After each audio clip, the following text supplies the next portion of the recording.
Friends, welcome to केम शास्त्रा। तो बहुत जो बंदे हैं 12th स्टैंडर्ड में, इस बार उनका जेई का finally the date is out. NEET exam का is also date is out. अगर आपने वो देखा नहीं है डेट क्या है, तो आपको डिस्क्रिप्शन बॉक्स में एक लिंक दे दूंगा, उसमें आपको डेट पता चल जाएगा। तो सब बच्चों के लिए जो ये साल जेई एंड नीट देने वाले हैं, उनके लिए ऑल द बेस्ट। सीईटी का नोटिफिकेशन मुझे बच्चे पूछ रहे हैं कि सीईटी का डेट्स आया है क्या, तो 2-3 दिन में देर इज़ अ न्यूज़ कि 2-3 दिन में सीईटी का भी डेट्स अनाउंस हो जाएगा, और may be the further information about the CET dates will be announced very soon. तो देखते हैं, जो भी रहेगा आपको मैं डेट जैसे आ जाएगा वैसे डाल दूंगा ऑन अवर चैनल। तो आज हम लोग देखने वाले केमिकल काइनेटिक्स में से चैप्टर 5, जो पहले था, अभी उसका नंबर चेंज हुआ है, बट एज आई सेड कि कंटेंट हम लोग नए सिलेबस के हिसाब से ही बना रहे हैं। बट चैप्टर नेम मैंने जानबूझ के नहीं नंबर चेंज नहीं किया है, ताकि उसमें पहले वाले टॉपिक में कंटिन्यूटी रह सके। आज का लेक्चर नंबर है लेक्चर नंबर 15। आज हम लोग बात करेंगे effect of catalyst on the rate of reaction. तो रेट ऑफ रिएक्शन के ऊपर कैटलिस्ट का इफेक्ट क्या होता है, वो आज हम लोग पढ़ने वाले। And that's the theoretically last part of your chemical kinetics. So यहाँ पे ये टॉपिक के बाद केमिकल काइनेटिक्स आपका खत्म हो जाएगा। After this a very interesting stuff I am planning to do, I will be doing is आपको अनसॉल्व क्वेश्चंस के आंसर्स देने वाला हूँ। जो प्रॉब्लम्स रहेंगे उनके आंसर्स देने वाला हूँ। तो इसके बाद का जो वीडियो रहेगा that will be based on unsolved questions के आंसर हम लोग निकालेंगे और वो हम लोग डिस्कस करेंगे। So let's begin with this part first. तो आज हम लोग इसके पहले एक चीज़ आपको जो मैं बता रहा हूँ फिलहाल, is we have started with our online classes, जहाँ पे हम लोग 11th 12th IIT JEE NEET and CET का प्रिपरेशन करवाएंगे आपसे, only for the chemistry subject. If you want to know the details you can call on this number 9967025450, या तो फिर व्हाट्सएप या तो नॉर्मल टेक्स्ट मैसेज कर दो। We are interested in knowing about the online classes of Kim Shastra. We will give you all the information that is needed. Highlights, some highlights of this particular classes or the lectures or the online stuff that we have started. आपके online lectures रहेंगे, batch size will be of 10 student, ताकि आपके ऊपर focus कर सके हम लोग अच्छे से। Learn from the best faculties. So I have few of my friends who are the based in their own core area. So कोई फिजिकल में स्ट्रॉन्ग है, कोई ऑर्गेनिक में स्ट्रॉन्ग है, कोई इनऑर्गेनिक में स्ट्रॉन्ग है, कोई एनालिटिकल में स्ट्रॉन्ग है। They will be guiding you throughout your journey. Feasibility to join for a specific topics. तो अगर किसी एक टॉपिक के लिए आपको लेक्चर चाहिए तो उसके लिए भी आपको मिल जाएगा। There are going to be doubt solving lecture. So अगर आपको स्पेसिफिक डाउट सॉल्विंग लेक्चर्स भी चाहिए, उसके लिए भी आप एनरोल कर सकते हो। And this is very at a very affordable cost fee. तो एक बार फोन करो और हमसे जान लो कि कितना कोर्स फी एक्चुअल है। So let's move on to the actual part that we are interested in आज के वीडियो में, and that is the last part as I said chemical kinetics का, that is the effect of catalyst on rate of reaction। तो rate of reaction के reaction जो है उसका, catalyst का जो rate of reaction है उसके ऊपर effect क्या होता है, आज हम लोग उसके बारे में बात करने वाले हैं। सब चीज़ों के ऊपर फोकस मत करना, पहले जो मैं चीज़ बोल रहा है उसके ऊपर फोकस करो, इन सब चीज़ों को गोली मारो, ठीक है। तो धीरे धीरे जाएंगे। फर्स्ट पहले लाइन पे यहाँ पे okay. A catalyst is a substance which is when added to reaction increases the rate of a chemical reaction without being consume.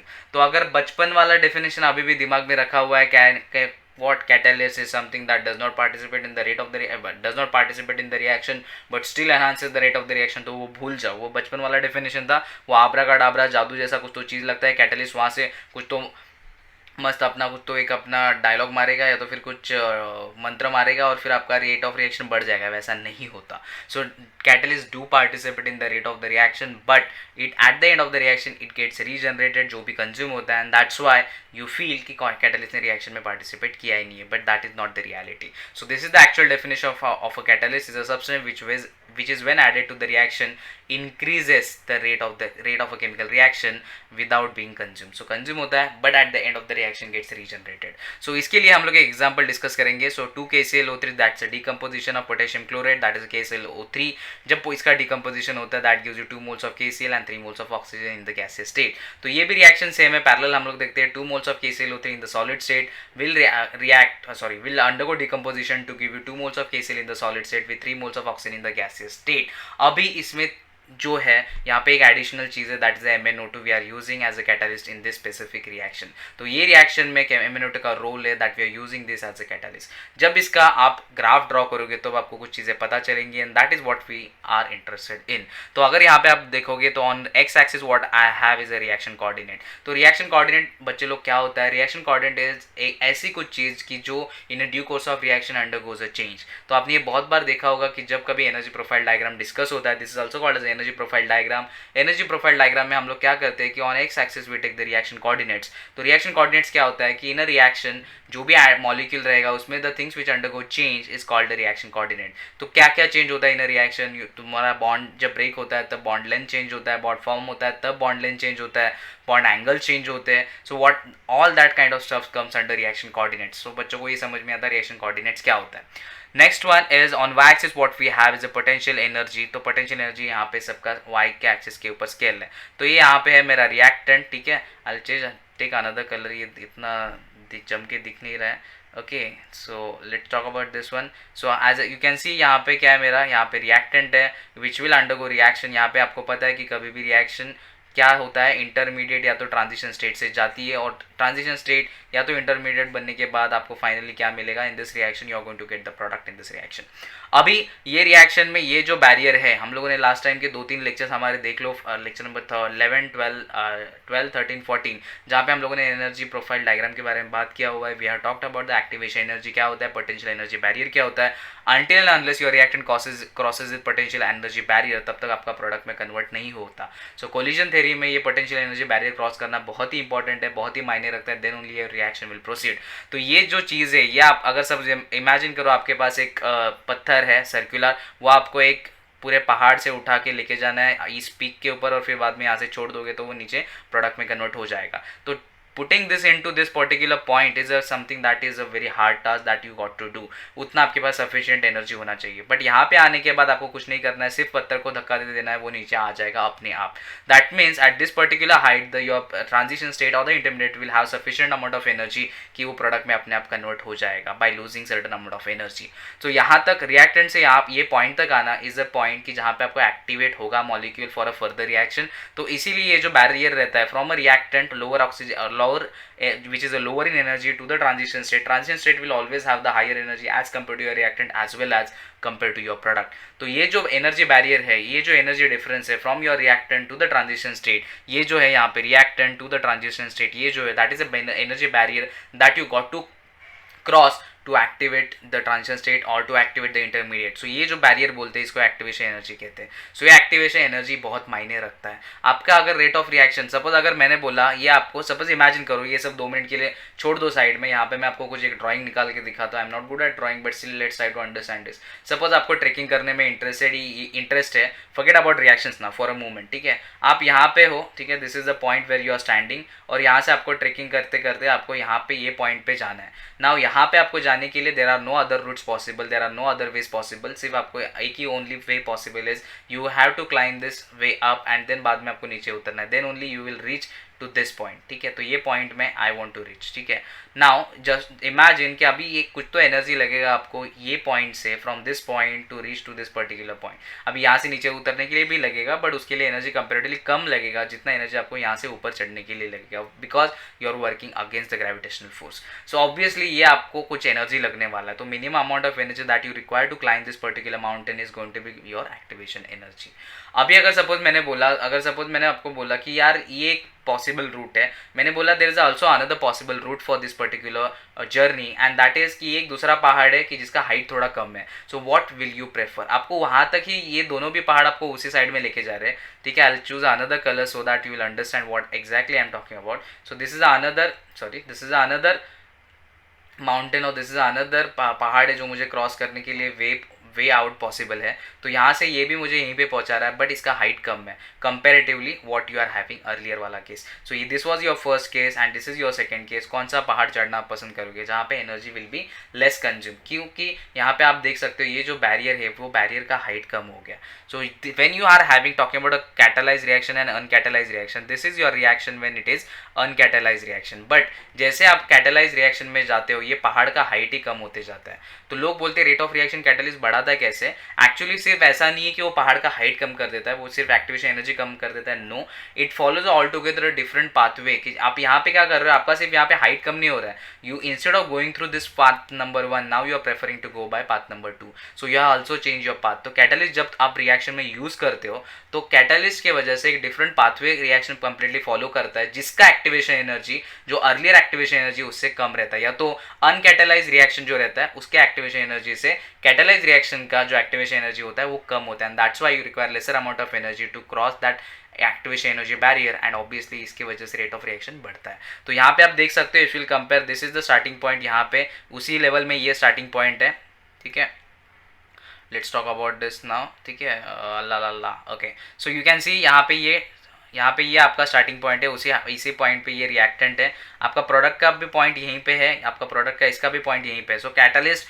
के केस में everything is same, what is happening is the energy gap, you can see this energy gap that you are having and you can see this energy gap that you are having। so uncatalyzed reaction में ये जो potential energy barrier है वो ज़्यादा होता है, catalyzed reaction में ये potential energy barrier कम होता है। so I can say that if I want to just say in a very simple terms, अगर मैं EAU लिख रहा है मतलब uncatalyzed reaction का potential activation energy is more very much as compared to the activation energy of the catalyzed reaction। तो इसके वजह से catalyzed reaction, जब भी आप रिएक्शन में कैटलिस्ट यूज करते हो, दैट्स द ओनली रीजन कि उसकी वजह से रेट ऑफ रिएक्शन बढ़ता है।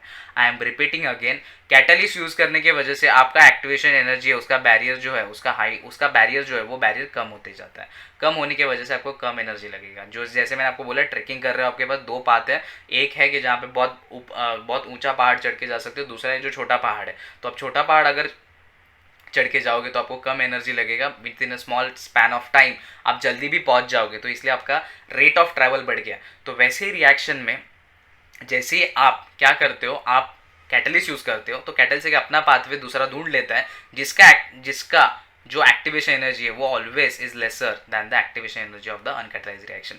तो अनकैटलाइज रिएक्शन को हम लोग EAU लिख सकते हैं, या तो फिर यहाँ पे EA लिखा है। सो अनकैटलाइज रिएक्शन का activation is far more greater than the catalysed reaction का activation energy, and that's the reason with the use of a catalyst, जितना पोटेंशियल, सिंपल फंड है यार, जिंदगी में हमें भी कुछ वैसी चीजें करने पर मजा आता है जिसमें एनर्जी कम लगता है, ठीक है। सो ऑब्वियसली रिएक्शंस को भी वैसे ही पसंद आता है, तो जिसमें एनर्जी कम लगेगा वो रिएक्शंस करना प्रेफर करेंगी।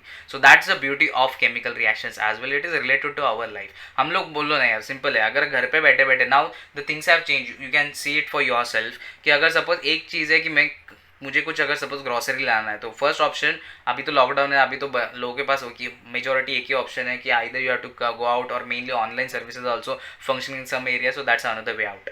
बट अगर जस्ट एक नॉर्मल डेज में आप कंसिडर करते हो तो यू हैव टू ऑप्शंस, एक तो है ग्रॉसरी लाना है तो नीचे जाके लेके आओ, या तो फिर ऑनलाइन पोर्टल पे मंगाओ। पहले ऑनलाइन का ऑप्शन नहीं था, लोगों को नीचे जाना ही पड़ता था, it was use to consume the energy, it was use to consume your time.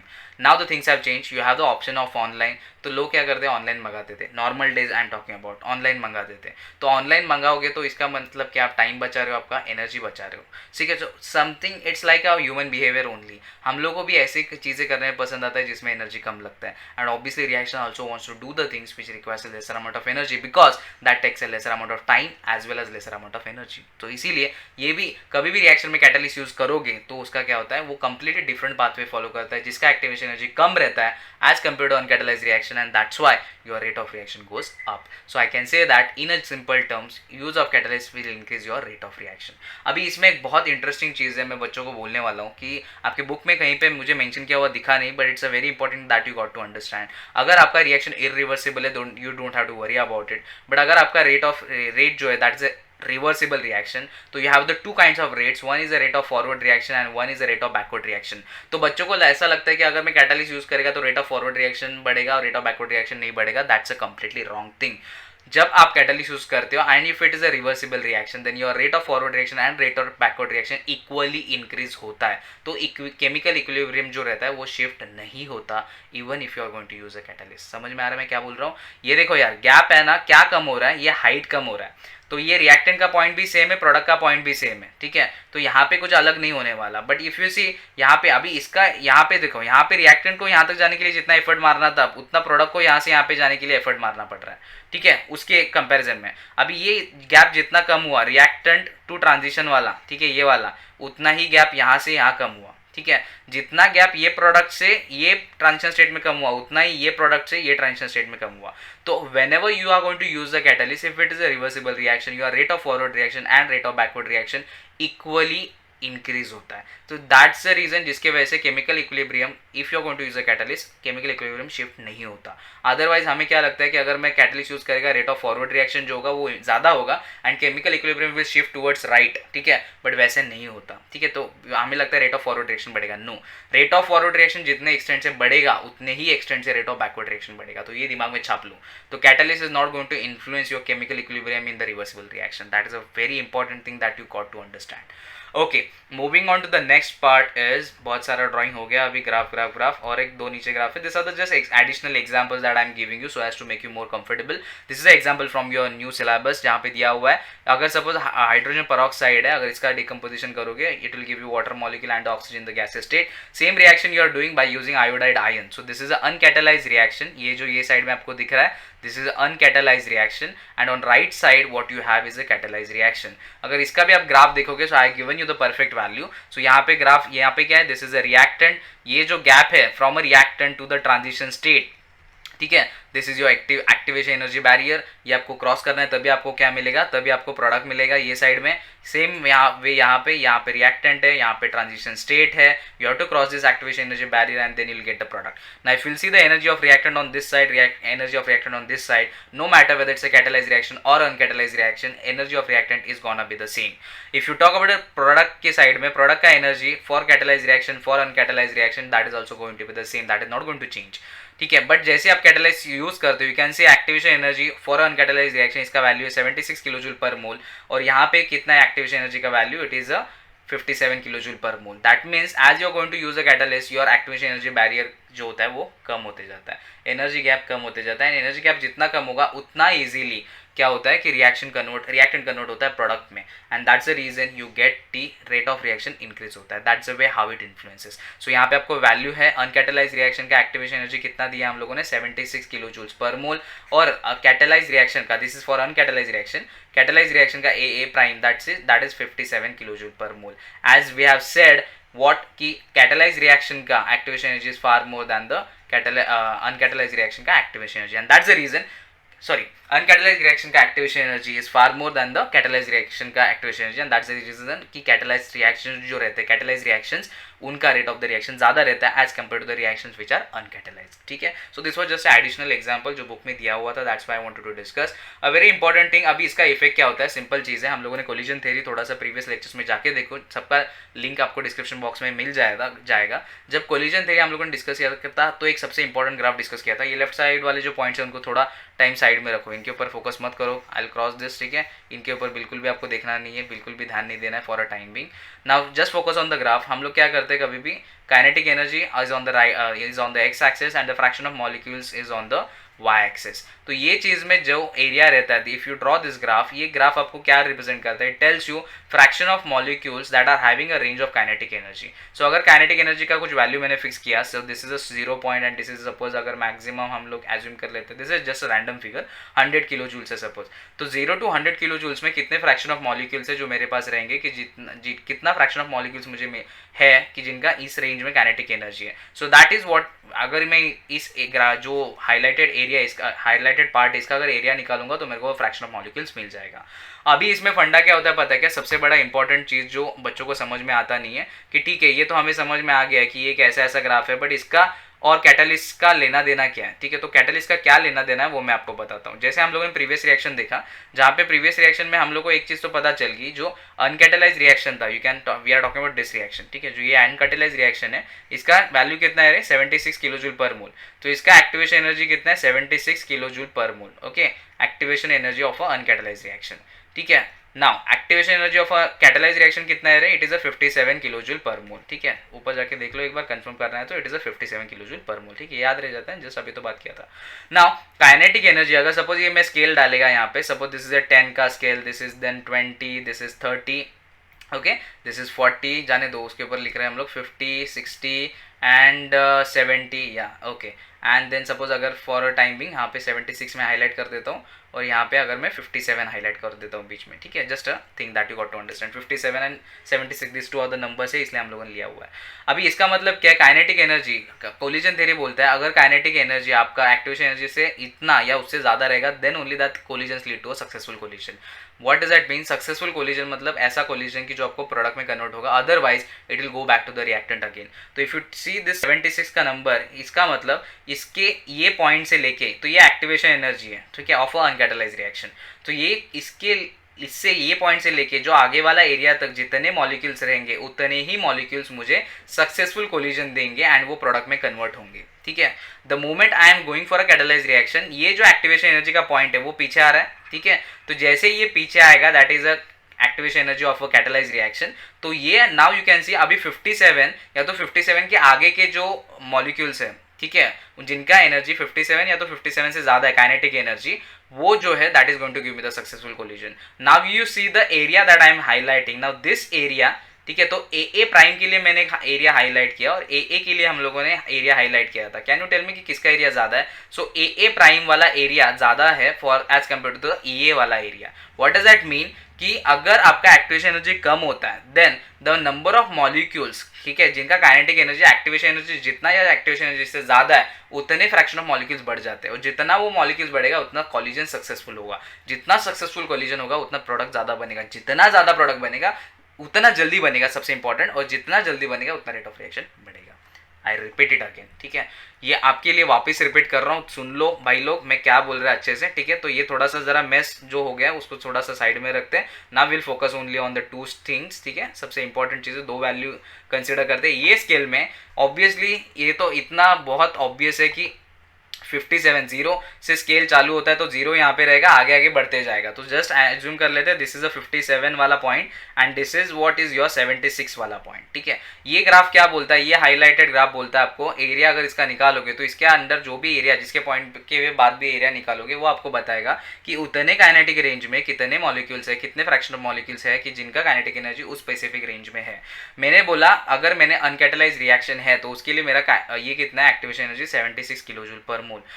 Collision theory क्या बोलता है, अगर आपका कोलिजन सक्सेसफुल चाहिए, आपको प्रोडक्ट में कन्वर्ट होना चाहिए, then you should have a molecules की जिनका काइनेटिक एनर्जी या तो एक्टिवेशन एनर्जी जितना है या तो एक्टिवेशन एनर्जी से ज़्यादा है। तो अगर मैंने बोला अनकैटलाइज्ड रिएक्शन के लिए एक्टिवेशन एनर्जी 76 है, तो ये 76 से लेके ये जो आगे वाला पार्ट है, this area that I am highlighting now, you can focus on this area will tell me what, ये इतने एरिया में कितने मॉलिक्यूल्स रहेंगे, उतने molecules are only going to give me successful collision.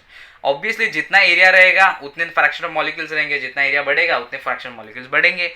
तो ऑब्वियसली अभी क्या होता है जब मैं कैटालिस्ट रिएक्शन के लिए जाता है तो उसके लिए पॉइंट कौन सा है, 57 इज द पॉइंट। तो ये यहाँ से आगे, तो एज यू कैन सी मैंने जो 76 के लिए एरिया जो हाईलाइट किया था, 56 के आगे तो ये 76 वाला भी आएगा और 57 टू 76 वाला एरिया भी आएगा। तो as you can see this area what I highlighted is complete area for A prime. तो ए प्राइम का एरिया है मेरे पास एक, ठीक है। Now I am just going to highlight again the area for the 76। तो 76 का एरिया कितना है, ये वाला area. Now you can see completely blue वाला पार्ट एंड सिर्फ रेड वाला पार्ट। कौन सा एरिया ज्यादा है, ई प्राइम वाला एरिया ज्यादा है as compare to what is the area for the E. तो जिसकी वजह से ऑब्वियसली जितना एरिया बढ़ेगा उतना fraction of molecules present in that particular range जिनका एनर्जी काइनेटिक एनर्जी 57 है तो 57 से ज्यादा है वो ज़्यादा मिलेंगे। अगर वो ज़्यादा मॉलिक्यूल्स रहेंगे तो कोलिजन्स ज़्यादा सक्सेसफुल होंगे। ज़्यादा सक्सेसफुल कोलिजन्स होंगे मतलब ज़्यादा प्रोडक्ट्स मिलेगा, ज़्यादा प्रोडक्ट मतलब उतने जल्दी प्रोडक्ट मिलेगा, जितने जल्दी प्रोडक्ट मतलब रेट ऑफ रिएक्शन उतना बढ़ेगा। That's a reason, that's a way how your catalyst affect the rate of the reaction. ठीक है, अगर फिर भी नहीं समझा तो एक बार वीडियो पॉज करके पीछे चले जाओ, पीछे जाके देख लेना और फिर डाउट है तो कमेंट बॉक्स में डाल दो। ठीक है, now let's talk about something of a great importance. So in जो पॉइंट्स रहते हैं जो हम लोग इग्नोर करते हैं। So in the presence of a catalyst as the height of energy barrier decreases. ठीक है, तो जैसे मैंने आपको बोला कैटलिस्ट जैसे यूज करते हो, मैं वापस रिपीट कर रहा हूँ, बच्चों को ऐसा लगता है कि कैटलिस्ट यूज करते हो तो एक्टिवेशन एनर्जी बैरियर कम होता है, बट इसका मतलब ऐसा नहीं कि सिर्फ एक्टिवेशन एनर्जी बैरियर कम होता है। वो एक्टिवेशन एनर्जी बैरियर कम क्यों होता है, because catalyse reaction follows a completely different pathway, इसीलिए वो एक्टिवेशन एनर्जी बैरियर कम होता है, एनर्जी बैरियर कम होता है। Okay, so that's a first point, that's a valid thing. The fraction of molecules carrying kinetic energy more than the activation energy increases. जो जैसे मैंने आपको बोला फॉर अ कैटलाइज रिएक्शन ये एरिया बढ़ जाता है। ये एरिया बढ़ने की वजह से आपके पास जितने फ्रैक्शन ऑफ मॉलिक्यूल्स है कि जिनका काइनेटिक एनर्जी एक्टिवेशन एनर्जी जितना या उससे ज्यादा है वो बढ़ जाते हैं। जितना वो बढ़ेगा उतना कोलिजन्स बढ़ेगा, जितना कोलिजन्स बढ़ेगा उतना रेट ऑफ रिएक्शन बढ़ेगा। कोलिजन थ्योरी में हम लोगों ने ये बोला था, rate of reaction is directly proportional to the rate of collision which results in increase in the rate of reaction. तो ये कोलिजन थ्योरी के बेसिस के ऊपर ही हम लोग सब डिस्कस कर रहे हैं। I hope this makes you complete things very clear, ठीक है। इसलिए ग्राफ टेबल इन सब चीज़ों से पढ़ने का, क्योंकि वो इजीली समझ में आता है और ज़्यादा टाइम दिमाग में रहता है, ठीक है। ग्राफ समझेगा नहीं, टेबल नहीं समझेगा तो फायदा क्या। Okay, so last point of the day, that's the platform that we are present on, so you can join the group on Facebook, so www.facebook.com/gameshastra। तो यहाँ पे आप हमें ग्रुप ज्वाइन कर सकते हो, कुछ डाउट रहेगा, क्वेश्चंस रहेगा, डाल दो ग्रुप के ऊपर, आपको आंसर मिल जाएगा। You can subscribe to the channel on YouTube, so subscribe करो, शेयर करो, अपने फ्रेंड्स को बताओ, लाइक करो वीडियो को, और सबसे इंपॉर्टेंट कमेंट करो। अगर कुछ आपको अलग कंसेप्ट चाहिए, अलग टॉपिक चाहिए तो वो सब डालो, बिंदास डालो। आपका अपना चैनल है, आप जो बोलोगे वो आपको कंसेप्ट मिलेगा। सबसे इंपॉर्टेंट थिंग है, जितना सब्सक्राइबर्स बढ़ेगा उतना मेरा कॉन्फिडेंस बढ़ेगा, जितना मेरा कॉन्फिडेंस बढ़ेगा उतना मैं आपको गाइड करते रहूँगा। आई विल बी लाइक कि आपको जो भी क्वेश्चंस रहेगा, टॉपिक रहेगा, बिंदास डालो। Now one of our subscriber asked me to start with the solutions and colligative property. तो जैसे काइनेटिक्स अभी ये वीक में खत्म हो जाएगा, जैसे काइनेटिक्स खत्म होता है, we are going to start with the what, solutions and colligative properties, जो इसका नाम अभी द सॉल्यूशंस है सिर्फ, ठीक है। कॉलिगेटिव प्रॉपर्टीज हट गया नए सिलेबस में से। ओके, हट गया मतलब नाम हट गया, कंटेंट हम लोग देखेंगे जब चालू करेंगे।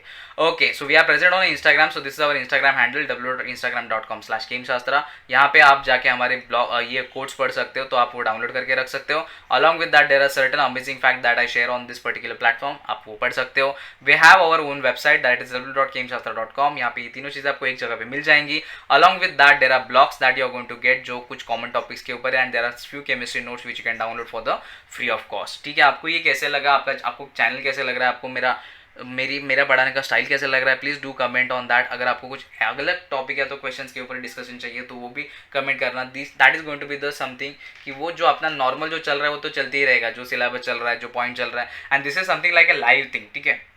मैं अभी बना रहा है वीडियो, अभी अपलोड कर रहा है और आप अभी पढ़ रहे हो, so this is something like a fresh content that you are getting, a very fresh content, just बना है, जस्ट मिला है, ठीक है। तो ताज़ा माल है, ताज़ा चीज़ें आपको दिमाग में डाल दो, फ्रेश चीज़ें आपको जल्दी समझ में आना चाहिए। नॉलेज वैसे भी ये नहीं होता, ठीक है, टाइम के बाद थोड़ा ख़राब नहीं होता, नॉलेज कभी भी अच्छा ही रहता है। But this is something like a kind of thing कि यहाँ पे मैं चैनल में आपके लिए वीडियोस भी कंटिन्यूसली बना रहा हूँ, and you are going to be with me, ठीक है। सो स्टार्ट से लेके एंड तक, तो आपको एक थोड़ा सा फील आएगा आई एम विथ यू, ठीक है, लाइव हम लोग कुछ बात कर रहे हैं, and obviously that is going to help in your study exam preparation. तो as you know that IIT JEE and NEET का एग्जाम पहले ऑलरेडी अनाउंस हो चुका है। अगर आप प्रेजेंटली 12th स्टैंडर्ड में तो आपके एग्जाम के ऊपर फोकस करो, ठीक है। प्रेजेंटली 12th स्टैंडर्ड मतलब अभी अगर JEE देने वाले हो तो you have left with 70 to 80 days, तो उसको अच्छे से प्रिपरेशन करना। All the best for that. अगर उसके रिलेटेड कुछ अगर आपको डाउट है, कोई क्वेश्चन आपके दिमाग में बहुत चढ़ के बैठा है केमिस्ट्री वाला और आपको आंसर नहीं मिल रहा है, तो वो भी डाल देना, we will discuss that as well. And जो बच्चा भी 11th स्टैंडर्ड से 12th स्टैंडर्ड में जाएंगे, I am wishing all the best, stay with me, ठीक है। जो भी कंटेंट रहेगा आप बोलो, JEE का डिस्कस करना है, CT का डिस्कस करना है, नीट का डिस्कस करना है, we can discuss all the questions. So stay tuned, stay home, stay safe, take care, bye bye.